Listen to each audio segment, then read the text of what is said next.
Last night, as the wind howled outside my window, I was almost lulled to sleep by the rhythmic creaking of the old Victorian house. Almost, until I saw it. In the dim light of the hallway, the shadows seemed to dance, but it was the family portrait at the end of the corridor that caught my eye. The stern faces of my ancestors, frozen in time, suddenly seemed to shift, one pair of eyes blinking as if to acknowledge my presence. I froze, a chill crawling up my spine, and the unsettling realization dawned on me: someone within that painting was desperately trying to communicate. The question was, who? Determined to uncover the truth, I spent the day researching my family history, unearthing secrets buried in dusty journals and old letters. Each ancestor had their stories, some honorable, others less so.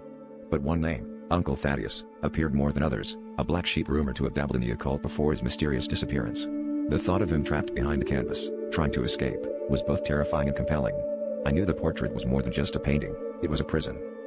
As night fell again, I returned to the hallway, armed with a candle and the bravado that only desperation can muster. I stood before the portrait, heart pounding, and whispered the words I had found in Thaddeus's diary, a chant meant to free trapped spirits. The air grew colder, the candle flickered, and then I heard it, a soft, raspy voice, barely more than a whisper, emanating from the portrait. "Help me," it pleaded, as the painted eyes locked onto mine with a haunting intensity. The final act unfolded with a terrifying swiftness.